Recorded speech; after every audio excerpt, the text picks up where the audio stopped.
Ngày giải phóng miền Nam 30 tháng 4 là ngày lễ lớn mang ý nghĩa lịch sử đối với dân tộc Việt Nam ta. Ngày 30 tháng 4 là ngày giải phóng hoàn toàn miền Nam, thống nhất đất nước, giải phóng dân tộc do Đảng và Chủ tịch Hồ Chí Minh lãnh đạo.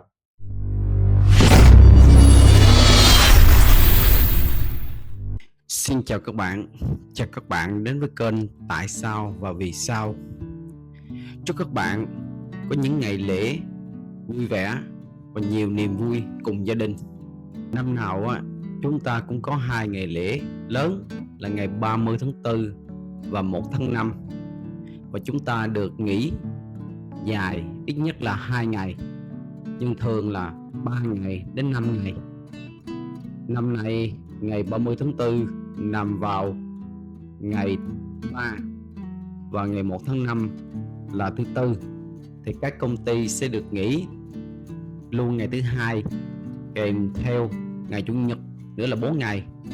Còn cơ quan nhà nước được nghỉ luôn bữa thứ Bảy thì sẽ là được 5 ngày.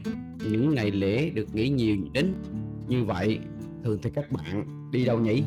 Hãy comment bên dưới để cho mình biết với nhé. Cho mình hỏi một câu nhé. Ngày 30 tháng 4 và ngày 1 tháng 5 thì ai cũng biết là ngày lễ, nhưng mốc ngày đầu tiên xảy ra vào năm nào thì một số bạn có thể là không biết đó nha. Nếu các bạn chưa biết nó xảy ra vào năm nào thì đây là video dành cho các bạn. Để tiếp tục video thì mình nhờ các bạn cho mình một nút like nhé. Cảm ơn các bạn nhiều. Chúng ta cùng tìm hiểu ngày 30 tháng 4 trước nhé. Ngày 30 tháng 4 là ngày giải phóng miền Nam, chính xác là ngày 30 tháng 4 năm 1975.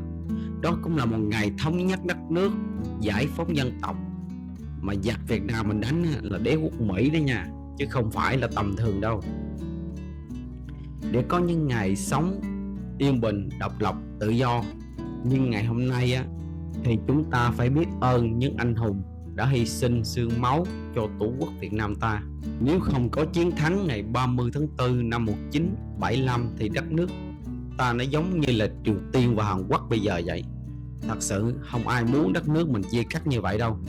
Ngày xưa đó người ta cũng muốn thống nhất đất nước đấy chứ, mà Triều Tiên người ta làm không được, còn Việt Nam mình thì làm được, thì phải nói là quá tuyệt vời.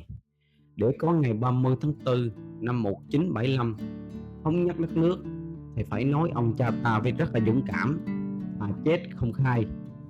Chứ nói thật nếu mà các chiến sĩ Việt Nam sẽ chết thì làm sao giữ được các bí mật quân sự được. Các bạn xem các phim tư liệu sẽ biết chiến tranh nó khốc liệt như thế nào rồi. Lúc trước mình có xem một phim tài liệu về ở Củ Chi thì các chiến sĩ nào cũng đào cho mình một cái đường nguyệt, chờ ngày hy sinh mà nằm xuống luôn coi cái chết nó rất là nhẹ. Dũng cảm như thế đó, kiên cường như thế đó, hỏi tại sao Mỹ không thua được, và dân ta đã đánh thắng đế quốc Mỹ, kẻ thù lớn mạnh và hung hãn nhất trên thế giới lúc bây giờ, và chính quyền tay sai ở miền Nam để giành lại độc lập, chủ quyền và kết thúc chiến tranh giành độc lập tự do, thống nhất cho Tổ quốc. Mình nói thật các nước trên thế giới vẫn nể Việt Nam mình. Nếu nói về chiến tranh chống Mỹ là người ta không hiểu tại sao chiến đấu với Mỹ mà mình lại thắng, trong khi nó sau chiến tranh thế giới thứ hai Mỹ như ông trùm của thế giới cơ mà. Để mình ôn lại một chút kiến thức lịch sử năm đó để chúng ta cùng biết nhé. Những bạn nào biết rồi thì tu qua, còn không biết thì xem tiếp nhé. Vào 10 giờ 45 phút ngày 30 tháng 4 năm 1975, xe tăng bộ binh hút thẳng tiến đánh vào dinh độc lập. Tổng thống Dương Văn Minh lúc đó vừa lên chức, ngày 28 tháng 4 đã phải tuyên bố đầu hàng vô điều kiện. Và vào lúc 11 giờ 30 phút ngày 30 tháng 4, lá cờ đầu tiên được chiến sĩ Bùi Quang Thuận cắm trên nóc dinh, báo hiệu sự toàn thắng của chiến dịch Hồ Chí Minh lịch sử, kết thúc cuộc chiến đấu 30 năm giành độc lập tự do, thống nhất Tổ quốc. Có rất nhiều tên gọi khác nhau để nói về sự kiện trọng đại này. Chẳng hạn người ta nói là ngày giải phóng miền Nam, ngày 30 tháng 4, ngày thống nhất đất nước, ngày thống nhất, ngày chiến thắng.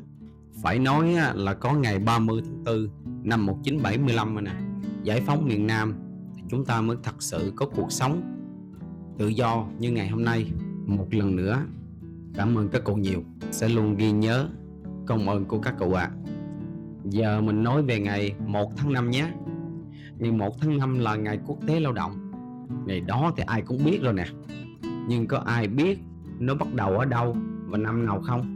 Những ai muốn tìm hiểu thì xem tiếp video nhé.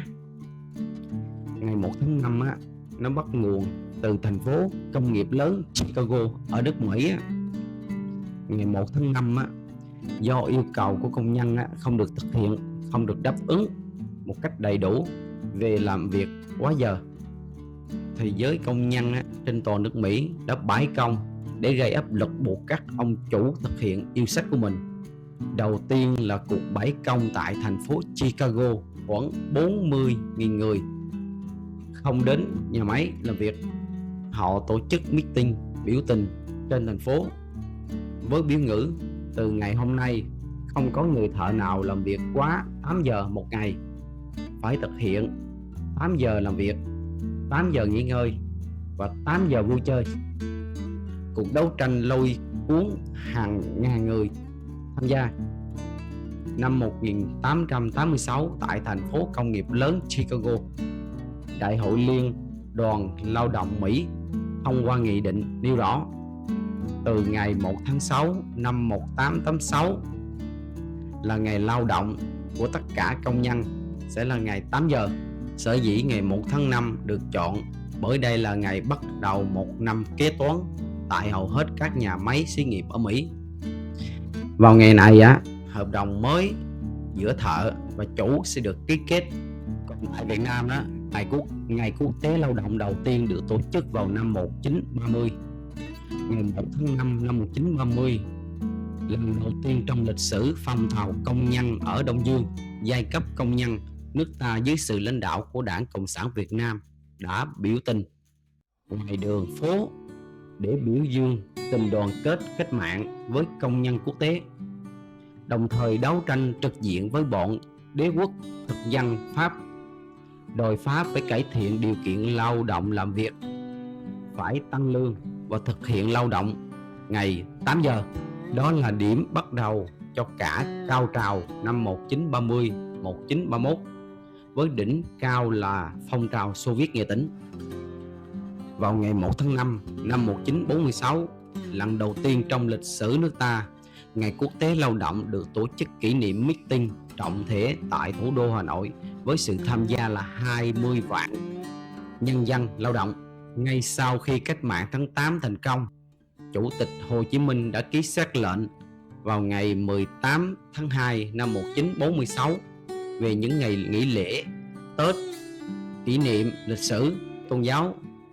Trong đó công bố ngày 1 tháng 5 là một trong những ngày lễ chính thức và công nhân lao động cả nước sẽ được nghỉ một ngày hưởng nguyên lương.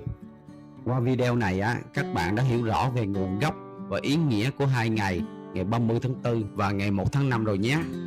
Các bạn thấy hay thì nhớ like và ủng hộ mình bằng một nút đăng ký để mình có động lực ra video tiếp. Cảm ơn các bạn nhiều. Hẹn gặp lại ở video tiếp theo.